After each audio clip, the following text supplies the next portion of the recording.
Assalamualaikum warahmatullahi wabarakatuh. Alhamdulillahirabbil alamin. Assalatu wassalamu ala asrofil anbiya wal mursalin wa ala alihi wa sahbihi ajmain. Amma ba'd. Nama saya Rahil, Prodi Pendidikan Agama Islam semester 4 Lokal A. Di sini saya akan membuat video guna untuk memenuhi tugas mata kuliah Filsafat Pendidikan yang diampu oleh Bapak Dosen Amiruddin SPD MPDI. Baiklah, di sini saya akan mempresentasikan materi tentang hakikat peserta didik dalam perspektif Islam dengan beberapa pokok bahasan. Yang pertama yaitu A. Pengertian peserta didik dalam Islam. Komponen-komponen terpenting dalam pendidikan Islam adalah peserta didik. Dan dalam perspektif pendidikan Islam, peserta didik merupakan subjek dan objek, dan karena itulah pendidikan tidak akan bisa terlaksana tanpa adanya peserta didik. Berikut beberapa pengertian peserta didik dalam pendidikan Islam. Yang pertama, pengertian menurut Filsafat Pendidikan Islam. Ahmad Syar'i dalam bukunya Filsafat Pendidikan Islam mengatakan bahwa peserta didik ialah sumber daya manusia yang memerlukan pendidikan. Selanjutnya, pernyataan objektif juga dilontarkan oleh Abuddin Nata yang menyebutkan bahwa peserta didik adalah setiap orang yang tengah memerlukan pendidikan, pengetahuan ataupun ilmu, bimbingan dan pengarahan. Dari uraian di atas dapat ditarik suatu kesimpulan bahwa peserta didik adalah orang yang masih memerlukan bimbingan dan pengarahan demi tercapainya suatu tujuan. Dan pengertian peserta didik menurut ilmu pendidikan Islam yang kedua, Ahmad Syar'i berpendapat bahwa mencetuskan sebuah pengertian peserta didik, maka ia lalu menganalisa dengan metode ilmiah dan mengatakan bahwa setiap orang, setiap anak sosial dan individual seharusnya memperoleh pendidikan. Dari pengertian di atas, maka dapat dianalisa bahwa seharusnya peserta didik harus mendapatkan atau memperoleh pendidikan. Dalam istilah tasawufnya, peserta didik seringkali disebut dengan murid atau thalib. Secara etimologi, murid berarti orang yang menghendaki, sedangkan menurut arti terminologi, murid adalah pencari hakikat di bawah bimbingan dan arahan seseorang pembimbing. Sedangkan thalib dalam bahasa Arab adalah orang yang mencari, sedang menuntut. Istilah tasawuf adalah penempuh jalan spiritual yang berusaha keras menempuh dirinya untuk mencapai derajat sufi. Penyebutan murid ini juga dipakai untuk menyebut peserta didik pada sekolah tingkat dasar dan menengah. Sementara untuk perguruan tinggi lazimnya disebut dengan mahasiswa. Dan adapun pokok bahasan yang kedua, karakteristik peserta didik Islam. Peserta didik adalah salah satu komponen manusiawi yang menempati posisi sentral dalam proses belajar mengajar. Adapun karakteristik peserta didik itu sendiri adalah sifat-sifat yang dimiliki individu sebagai siswa yang dapat diidentifikasikan sebagai orang yang mencari ilmu pengetahuan dengan sungguh-sungguh untuk bekal masa depan, baik untuk kehidupan dunia maupun kehidupan akhirat.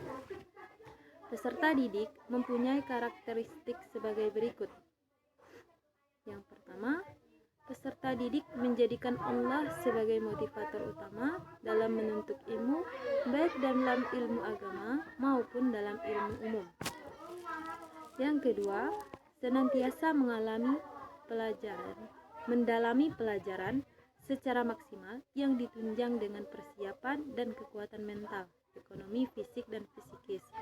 Dan yang ketiga, senantiasa melakukan perjalanan dan melakukan riset dalam rangka menuntut ilmu, karena ilmu tidak hanya terdapat dalam satu majelis tetapi dapat dilakukan di tempat dan majelis-majelis lain. Yang keempat, memiliki tanggung jawab. Dan yang kelima, ilmu yang dimilikinya dapat dimanfaatkan. Itulah beberapa karakteristik yang harus dimiliki oleh seseorang peserta didik.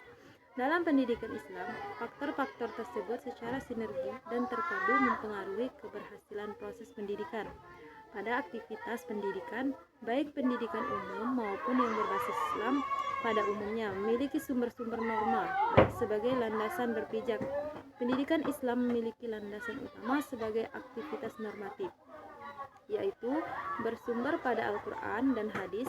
Karakteristik peserta didik yang ideal, perspektif Al-Quran dan hadis dapat dilihat dari sifat mereka, yaitu niat karena Allah, sabar, ikhlas, jujur, tawadu, qanaah, toleran, taat, tawakal, khauf, dan raja dan syukur. Dan pokok bahasan yang ketiga yaitu akhlak peserta didik.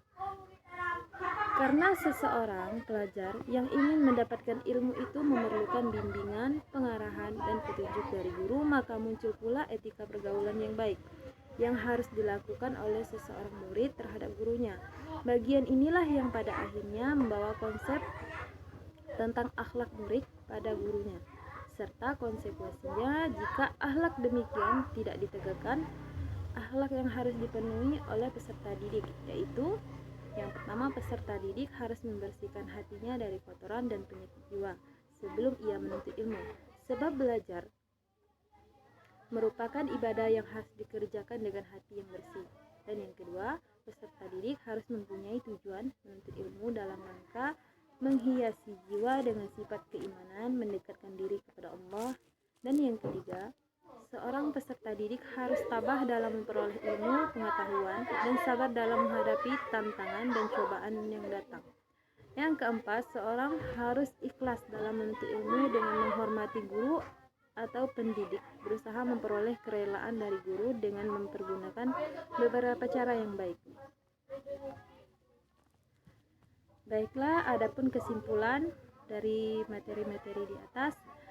Dari pembahasan di atas dapat disimpulkan bahwa hakikat seorang pendidik dalam pendidikan Islam adalah mendidik dan sekaligus di dalamnya mengajar sesuai dengan keilmuannya yang dimilikinya, sesuai syariat dan norma-norma keislaman. Dan hakikat pendidik adalah mengajarkan ilmu Allah kepada manusia dan mentransferkan ilmu itu kepada orang lain demi kemaslahatan umat.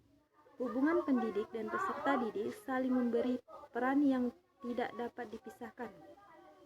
Tugas pendidik adalah membantu peserta didik agar mampu melakukan adaptasi terhadap diri dan berbagai tantangan kehidupan. Sedangkan peran pendidik adalah sebagai pemimpin, pelaksana pendidikan dalam suatu masyarakat dan sekaligus sebagai anggota masyarakat, sehingga dengan demikian dituntut guru atau pendidik dalam meningkatkan tugas dan perannya.